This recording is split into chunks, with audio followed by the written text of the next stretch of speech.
नमस्कार, आप देख रहे हैं 99 न्यूज और आपके साथ मैं हूं दीपाली श्री। आज के इस खास कार्यक्रम की शुरुआत हम कुछ सवालों के साथ करेंगे। पहला सवाल है कि क्या अब तक आपने कभी भारत की राजधानी नई दिल्ली में लाल किला पर झंडा फहराते प्रधानमंत्री के अलावा किसी और को देखा था? क्या भारतीय लोकतंत्र की नींव और संविधान का द्योतक माने जाने वाले लाल किला पर तिरंगे झंडा के अलावा किसी और झंडे को फहराते देखा है? आप कहेंगे यह तो गैर कानूनी है और हमारा संविधान इसकी इजाजत नहीं देता कि लाल किला पर देश के प्रधानमंत्री के अलावा कोई और झंडा फहराए, वो भी गणतंत्र दिवस के ही दिन तिरंगे झंडा के स्थान पर कोई और झंडा फहराया जाए। ये तो देशद्रोह कहलाएगा। जी हाँ, हम यही कह रहे हैं। देश के गणतंत्र दिवस के दिन तीनों नए कृषि कानून वापस लेने की आड़ में किसान संगठनों ने यही किया है, जिससे आज पूरे देश को शर्मसार हो गया है, जिसका नतीजा यह निकल रहा है कि पहले इनका समर्थन करने वाले लोग भी अब यू टर्न लेने लगे हैं। वही अब ट्रैक्टर रैली की आड़ में किसानों के द्वारा किए उपद्रव को लेकर भी कई खुलासे हो रहे हैं। किसानों नेताओं के भड़काऊ बयान वाले वीडियो वायरल हो रहे हैं, जिसे देखना आपके लिए बेहद जरूरी है, जिसके बाद आप खुद ही निर्णय करेंगे कि यह देश के किसान ही हैं या कोई और। इनका यह कदम किस हद तक उचित था? गणतंत्र दिवस के दिन दिल्ली में किसानों के तांडव करने के बाद किसान संगठनों के नेताओं के कई वीडियो वायरल हो रहे हैं। यह वीडियो ट्रैक्टर रैली के पहले की है, जिसमें किसान नेता किसानों को भड़काते दिख रहे हैं। इन वीडियो के सामने के बाद से लोग तरह तरह के सवाल उठा रहे हैं।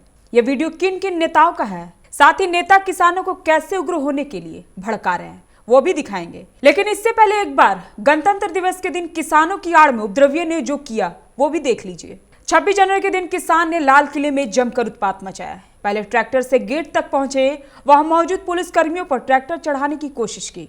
उसके बाद भीड़ में मौजूद लोगों ने उनके साथ मारपीट की। उपद्रवी की भीड़ पुलिस पर इस कदर हावी थी कि उनको अपने को बचाने के लिए किले के बाहर बनी नहर पे कूदना पड़ा। उपद्रवी किसान वहां मौजूद पुलिसकर्मियों और अन्य पुलिसकर्मियों पर लाठी, डंडे और अन्य नुकीली चीजों से लगातार हमला कर रहे थे। इन उपद्रवियों से बचने के लिए नहर में कूदे काफी पुलिसकर्मियों को गंभीर चोटें भी आई हैं। इनको इलाज के लिए अस्पताल में भर्ती कराना पड़ा।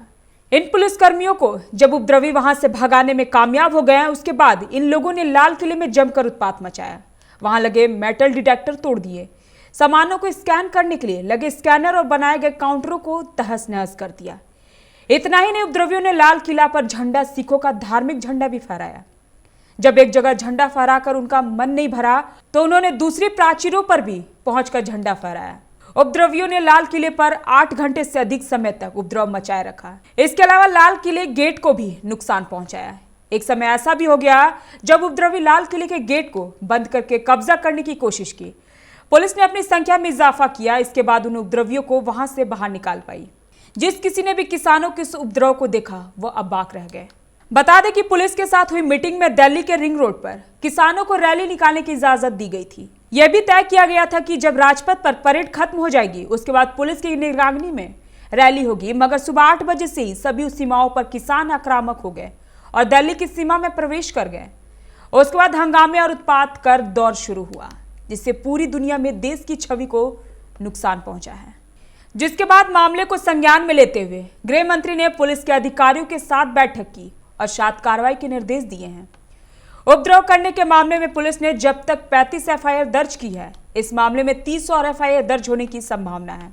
उपद्रवियों के खिलाफ दर्ज की गई एफआईआर में किसान नेता राकेश टिकैत, बलजीत सिंह रजवाल, दर्शन पाल, राजिंदर सिंह, बूटा सिंह, बुर्जगिल और जोगेंद्र उमरा, उगेंद्र यादव और गौतम सिंह चरूनी, सरवन सिंह पंथेर और सतनाम पन्नू समेत कई लोगों के नाम प्रमुख रूप से शामिल हैं। इन सभी किसान नेताओं पर नियम व शर्तों के उल्लंघन का आरोप है। साथ ही 200 लोगों को हिरासत में भी ले चुकी है। ये वो हैं जो उपद्रव के दौरान घायल हुए थे और अलग अलग अस्पतालों में भर्ती हुए थे। पुलिस इनसे पूछताछ के बाद गिरफ्तार कर लेगी। उपद्रव के दौरान 300 पुलिसकर्मी भी घायल हुए थे। वहीं उपद्रव वाले इलाकों में अर्धसैनिक बलों की भी तैनाती कर दी गई है। वहीं 26 जनवरी को दिल्ली में किसानों की ट्रैक्टर रैली में हुई हिंसा को लेकर भारतीय किसान यूनियन के प्रवक्ता राकेश टिकैत पर सवाल उठ रहे हैं। रैली से पहले टिकैत का एक वीडियो वायरल हुआ था। इसमें टिकैत कह रहे थे कि लाठी गोती भी साथ रखना, झंडा लगाने के लिए, समझ जाना सारी बात। आप भी एक बार देखिए कि इस वीडियो में राकेश टिकैत कैसे किसानों को भड़का रहे हैं। सरकार मान नहीं रही, ज्यादा कैडी पड़ रही सरकार। अपना ले आइयो, झंडा झुंडा भी लगाना, लाठी गोदी भी साथ रखियो अपनी। झंडा लगाने के लिए समझ जाइए सारी बात, ठीक है। झंडा लगागा, तिरंगा भी झंडा वैसा भी लगा लियो उस पर। और आ जाओ, बस अब बहुत बोल लिया, अब आ जाओ जमीन बचाने के लिए, आ जाओ, अपनी जमीन नहीं बच रही। किसानों को भड़काने वाला दूसरा वीडियो है हरियाणा के किसान नेता और भारतीय किसान यूनियन के प्रदेश अध्यक्ष गुरनाम सिंह चरूनी का। वो इसे फाइनल लड़ाई बता रहे हैं, साथ ही किसानों को लाठी डंडों के साथ तैयार रहने के लिए कह रहे हैं। सरकार कुछ मानने को तैयार नहीं है और सरकार जिद पे अड़गी और 26 तारीख जो है, हमने भी दूसरी तरफ 26 तारीख की बिल्कुल सरकार को चेतावनी दे रहे हैं और पूरे किसानों से कह रहे हैं कि 26 तारीख को अपनी तैयारी करके ट्रैक्टरों के साथ आ जाएं, जबरदस्ती इनके बैरिकेड तोड़ के दिल्ली में घुसेंगे और सरकार लाठी मारे, गोली मारे, जो करना है इनको करें, लेकिन 26 तारीख को जो है वो एक तरह से फाइनल मैच होगा और उस दिन जो भी होगा वो सरकार की जिम्मेवारी होगी। इस घटना में सबसे बड़े विलेन के रूप में पंजाबी अभिनेता दीप सिद्धू का नाम आ रहा है। ये वही शख्स हैं जो किसानों को भड़काकर लाल किले तक ले गया और वहां झंडा फहराया। किसान नेता से विपक्ष के नेता तक उस पर सारा आरोप मढ़ रहे हैं। कई तो उसे बीजेपी के इशारों पर काम करने वाला तक करार दे चुके हैं। जिसके बाद दीप सिद्धू ने फेसबुक पर आकर कहा कि प्रदर्शन के दौरान हमने अपने लोकतांत्रिक अधिकार के तहत निशान साहब का झंडा लाल किले पर फहराया, लेकिन भारत के झंडे को नहीं हटाया गया। किसी ने देश की एकता और अखंडता पर सवाल नहीं उठाया। सिद्धू ने दावा किया है कि यह किसी योजना के तहत नहीं किया गया है और उन्हें कट्टरपंथी नहीं बताया जाना चाहिए और इसे कोई सांप्रदायिक रंग नहीं दिया जाना चाहिए। इधर गणतंत्र दिवस के दिन किसानों के तांडव का मामला भी शांत भी नहीं हुआ है कि अब एक और भड़काऊ बयान सामने आ रहा है, जिसके तहत खालिस्तानी संगठन SFJ ने आगामी 1 फरवरी को संसद पर कब्जा करने के लिए कहा है। साथ ही लाल किले के बाद संसद का घेराव करने की भी धमकी दी है। इतना ही नहीं, लाल किले पर झंडा फहराने वाले शख्स को इनाम देने का भी ऐलान किया गया है। सरकार तीनों कृषि कानून वापस लेती है या नहीं, ये तो वक्त ही बताएगा। लेकिन इस सब घटनाओं के बीच किसान संगठनों ने भी अपना आंदोलन जारी रखने की घोषणा की है।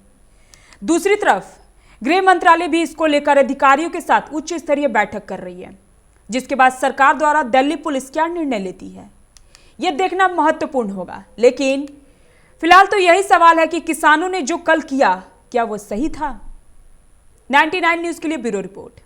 अभी के इस खास रिपोर्ट में बस इतना ही। तमाम खबरों के लिए आप बने रहे 99 न्यूज के साथ। नमस्कार।